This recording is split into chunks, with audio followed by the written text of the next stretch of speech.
Hello there. Welcome to another episode of the Change Your Minds podcast. For this episode, we're going to be talking about the power of mentors, allies, and trolls. I know what you're thinking. You're thinking to yourself, okay, Owen, I get the idea of the power of mentors. I get the idea of the power of allies. But what do you mean by the power of trolls? Well, in this episode, I'm going to walk you through a way of thinking that has really helped me to be able to handle not just the vast array of knowledge and wisdom and greatness that I've gotten from so many people that have become mentors to me that I've talked about on another episode, or the allies that have supported me and my friends and the people that I care about and that care about me, but also the trolls that show up and that attack every now and then. And they do so for lots of different reasons. We're not going to spend a copious amount of time on that, but I do want to share with you some of the things that I've found extremely beneficial for me that I think you might find very beneficial for you too. And that is what we're all here to talk about. You too.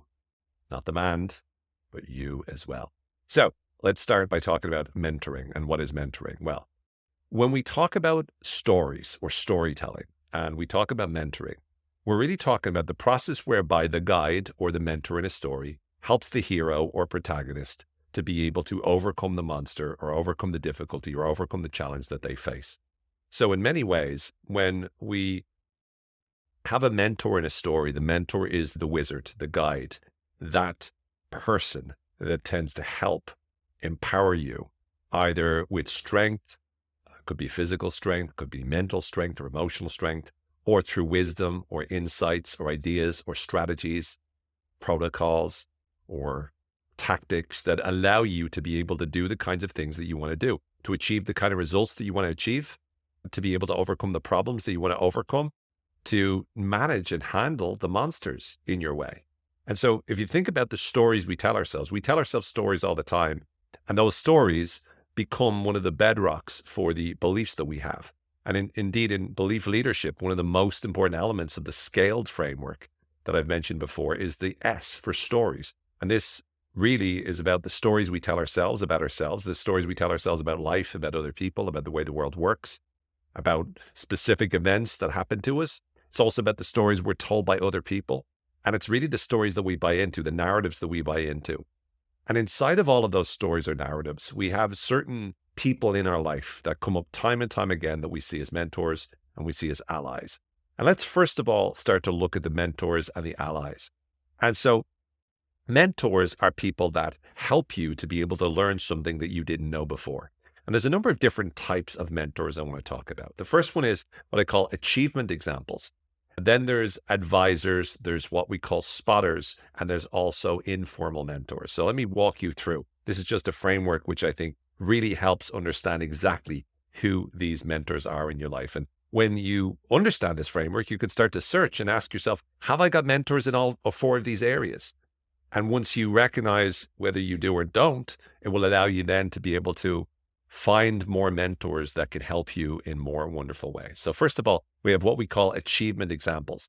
These are people that are experts in whatever space you're looking to improve in, but they've demonstrated that they're successful. So for example, if you get a mentor that's an expert in terms of money and they happen to have been where you are and they've made it work. So for example, you want to be the best coach out there. And so you get mentored by an incredible coach that's regarded by many as the best coach out there. And then they teach you the secrets to success. They walk you through how they've managed to successfully do what it is that they've done. So by them providing you with their example of how they achieve success, you can achieve that success too. And sometimes these mentors aren't always people that you meet or people that you know. Sometimes you read a book, right? Or you listen to a podcast or whatever from these people, and they walk you through, they reverse engineer how they were successful in terms of what they did. And so it's really good for you to ask yourself, what are the kinds of things you want to achieve? What are the kinds of successes that you want to get? And who's already made that happen? What is it that you can do to learn from them? Can you reach out to them? Can you interview them on your podcast? Can you read their book? Can you watch videos of them on YouTube? Can you even get a conversation with them? What is it that you can do to learn from those people? These are what we call achievement example mentors. There's also advisors, and advisors are people that might not necessarily have all of the answers. They might not be ridiculously wealthy, for example, if you want to be mentored in terms of finances, or they might not be the fittest people on planet Earth, but they know their stuff. They're experts, and therefore they can give you advice. They can give you wisdom. They certainly know more than you do.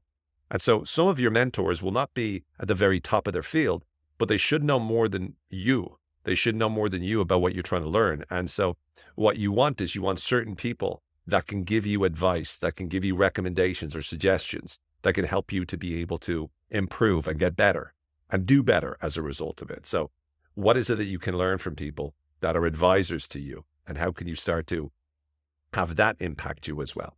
You've also got mentors that are what I call spotters. And spotters are mentors that are able to give you feedback. These are people that are able to watch you do what you do and then give you feedback about what you need to improve on.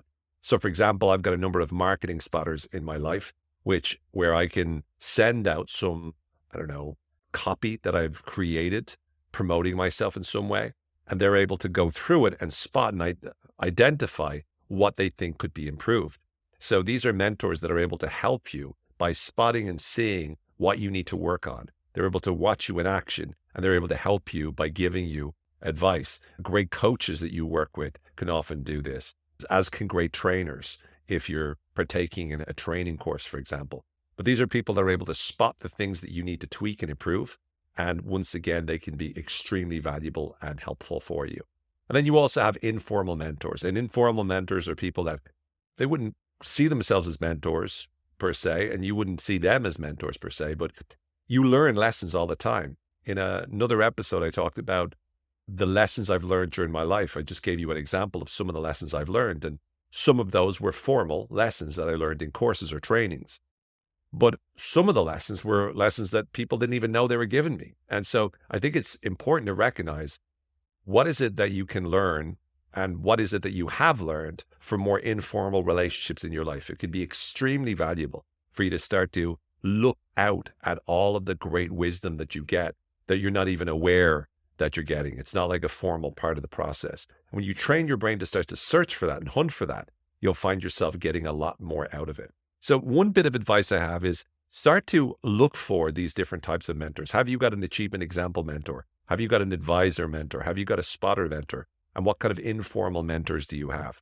And when you start to train yourself to look for these different types of mentors, you'll start to find yourself opening up the possibility of you being able to learn a lot more and to be able to discover a lot more information and valuable advice and valuable wisdom indeed that can help you to continuously improve and optimize how well you are doing.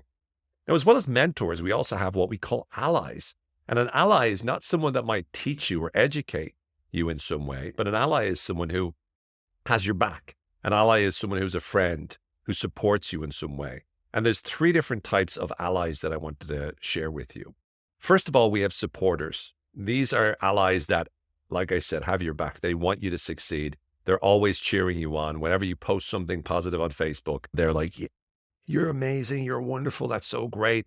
Now, I know some of you probably have certain friends that they're bad news friends. They're the kind of friends that you can tell them the bad news and they're actually quite good. But if you tell them good news, if you tell them how great you're doing, they are going to create as much negativity as they can. And it's like a second nature to them. They don't even mean to be bad, but it's just like you tell them something good and immediately that rubs them up the wrong way. And there's a million different reasons why, but they will go after you. So I know we all might have friends like that or people in our life like that. But what's important is that we recognize the supporters are the opposite. Whenever things are going well, they're like, yes, you can do it. Whenever things are going badly, I'm here for you. You can do it. I know things are tough, but you'll get through it. They're the kind of people you need. You need that kind of positivity in your life. But you also need the challengers. These are the second types of allies. The challengers are people who challenge you to become better than you are. They don't just give you empty praise, or it's not that the supporters will give you empty praise either. It'll be valid praise, but they don't just praise you. Challengers challenge you. They expect more of you. They expect you to continuously improve and optimize, and they're constantly expecting you to do better than you did before. And these are important allies in your life as well. And sometimes we can ignore these allies because we cannot see them as allies. We see them as being too negative. But oftentimes when you search beyond the negativity, their interests are they just want you to improve. They want you to get better. They want you to be better. And so it's imperative for us to give ourselves these kind of people, to look in your life for the kind of people that will challenge you to become better. if you want to get better at table tennis or ping pong, and you play people that are always just like hitting it softly to you and making it easy for you, you're not going to really improve that much. Now, it might help your confidence because you're always hitting the ball, therefore that's good. But to get really good, you need to play against people that are as good as you and certainly better than you. And when you play people that are better than you over and over and over again, you will improve. You will get better because they challenge you to up your game quite literally. We need to do the same thing in terms of our life. And then the third type of allies that we want is what we call habit example allies. So as opposed to the achievement example mentors, who are examples of people who have already succeeded and are reverse engineering, teaching you what they did so you can do it too. Habit example allies are people that have the kind of habits that you want to have. So maybe they wake up early in the morning, or they have a morning routine that you want to develop, or they meditate a lot, or they're pretty calm under pressure, or they exercise regularly, or they eat healthy, or they are doing well in terms of great money habits. Whatever it is that they do, it's something that you want to start to do. So you surround yourself with people that have these kind of habits already. They have the routines, they have the habits where they're automatically doing these kind of things consistently. And as a result of that, the more you spend time around these people, the more you'll start to find yourself engaging in those habits as well. It's a very, very powerful way. You're surrounding yourself with a community that supports the kind of ways of thinking that you want to be able to have in your life. So you've got mentors and allies. And again, for the allies, look through in your life, have you got supporter allies, people that will support you, and try to search for those people and be there for them, right? Support them, encourage them, make them feel good about the successes that they've achieved. Then you also want the challenger allies, those who challenge you to become better than you're currently performing. And then finally, you also have the habit examples. These are people that you can find in your life that are engaging in the kind of habits that you want to engage in as well. And so try to find the 4 types of mentors that you need, and try to find the 3 types of allies that you need, and try to ensure that these people are in your life and they're there for you. And then the third type of person that you're looking at is the troll. And straight away, we have to define what we mean by the troll. Well, oftentimes when we talk about a troll, we're talking about the online people who post stuff onto your profile or attack you, or whenever you share something, they have a go at you, or they say nasty things about you online. But I'm not just talking about online. I'm also talking offline. I'm talking about anyone who attacks you from the wrong place, not to challenge you so that you can get better, but tries to bring you down, as we call it, a peg or two. They try to make you feel lesser than you are. And sometimes it's coming from their own insecurity, the fact that they feel that they're not as good as you and they're jealous of you. Sometimes it's a case of them not liking you for some reason. Maybe they feel slighted by you, or they feel offended by you, or they just don't like your face. I'm sure there's people out there that don't like my face, even though I think it looks quite good. But people will look at you and go, oh, I'm going to attack him. And then they go, well, I'm doing this. They play the piano at you. No, they will type in things, but also in terms of real life, they will do it. And what you got to be careful of is they don't just always do it in a brutal way. They don't just do it when they just, verbally attack you or say nasty things. Sometimes it's a backhanded insult, right? Or is that a backhanded compliment? It's one or the other. They pretend to say something positive, but actually they're attacking you. And sometimes it's seeming like they're disagreeing with your point, but really it's a dig at you. They're not really disagreeing with your point. They're trying to ruffle your feathers. They're trying to attack you in some way.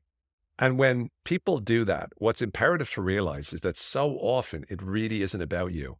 It's nothing to do with you, actually. It's them expressing their own internal turmoil in such a way that happens to externalize the villain, which is you. You become the villain in their story in that moment, and therefore they're taking it out on you. Some people also get a sadistic pleasure out of this. It's the sadomasochistic thing. Sadism, when you get pleasure out of someone else feeling bad or hurting other people. Masochistic, when you get pleasure out of hurting yourself. Well, the sadistic thing is also something that some of these trolls will enjoy. And once again, it's not always online. Sometimes it's in person as well.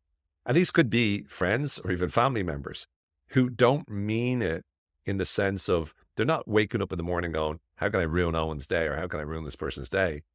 But it's just habitual for them in this way. And it's kind of like an automatic response that they have, which is very much etched into their narrative or their stories, the stories that they're telling themselves about the world.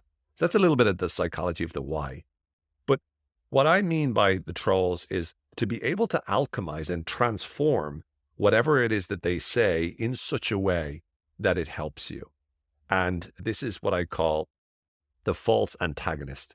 So we have antagonists in our life, and we'll talk a bit more about some of the other people in our life, but the false antagonist in our life is a really great way of thinking about a troll. So an antagonist is someone who pushes back against the protagonist in a story to stop the protagonist from succeeding. So a monster is the antagonist. The hero fights the monster. The hero is the protagonist, and the monster is the antagonist. When you have a troll, they're the antagonist. They're trying to stop you from succeeding in what you want to do. And when you transform the mindset you have about that troll, about that antagonist, and you start to look for what lesson you can learn from them. In other words, you might even take on the notion of pronoia, which is believing that the world is out there conspiring to help you in some way. Then you start to take whatever it is that they're doing and you try to turn that into something that empowers you, that educates you, that inspires you, that makes you more determined. It's almost like you want to thank them, right? And you don't have to thank them, but in your mind, you can thank them for this lesson, thank them for this inspiration, thank them for this negative motivation that will drive you to be successful just to show them. And when you start to look at this, they turn from antagonists or trolls into false antagonists, people who you thought were antagonists, but actually turned out to be allies. And they didn't even realize. In fact, they didn't even want to be your ally, but they can't do whatever is in your head. They can't control what's in your head. So therefore, you're in control. I love it. And so you take whatever is, and it's not always easy, but if you can do it, if you can practice it, it's a game changer. Literally, it's a story changer because you're turning the troll, turning the antagonist into a false antagonist by making it so that they're actually providing value for you. And little do they know, those poor, poor souls.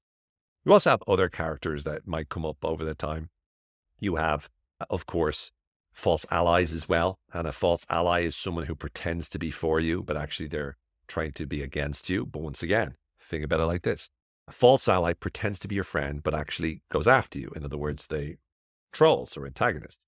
They pretend to be an ally, but actually become an antagonist. However, remember, you can turn an antagonist or a troll into a false antagonist. So you can actually go when someone appears as a false ally. So they pretend to be friendly, but they're actually attacking you. You can then turn them back into an ally, not for the reasons that they think, so that they're not pulling the wool over your eyes. They're not convincing you of something negative. You're being able to see through them, but you're also able to take whatever they're giving you and use it and leverage it for something wonderful, for something that empowers you moving forward. And in that way, we can start to turn the people in our life, the people that we surround ourselves with, our community, into something that magnifies our lessons and our learnings, that allows us to empower ourselves in very wonderful ways. And if you think about it, in many ways, the stories that we tell ourselves about the worlds that we live in have these different characters, but these characters are really what makes up the community that we surround ourselves with. And this also needs to be something you consider whenever you ask yourself the question, when I go on social media, when I go to the media, when I read books, when I listen to people, who am I listening to? Who am I giving my attention to? Who am I learning from? And when you think that you're not learning, you're learning. Every single minute of the day, you're taking in information. You're taking in emotion. You're taking in inspiration or desperation. You're taking in motivation to do something or to be something or to achieve something. You're constantly taking in information. And so we need to guard against the kind of information, the kind of motivation, the kind of emotion that negatively impacts us. So be very careful in allowing the mentors or allies or antagonists that you experience online into your head, and be very discerning in how you interact and what kind of community you surround yourself with. Because what you want is, despite the fact you can turn a troll or an antagonist into a false antagonist, you want to be able to give yourself all of the opportunities to maximize how many mentors and allies are in your life, so that you have the community that fundamentally supports who you want to be. Because at the end of the day, one of the aspects of the scaled framework of belief leadership is the community piece, the C.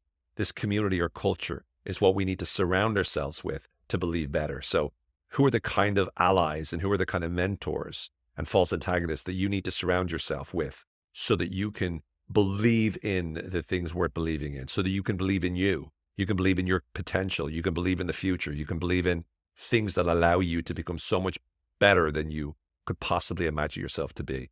And so when you start to surround yourself with a community like that, you transform the beliefs that you have about yourself, the stories you tell yourself about yourself, and you start to cultivate the right kind of belief. So I hope you found this episode helpful. If you're enjoying this podcast, please do share it and subscribe and rate and review the episode or the podcast wherever you get your podcast episodes.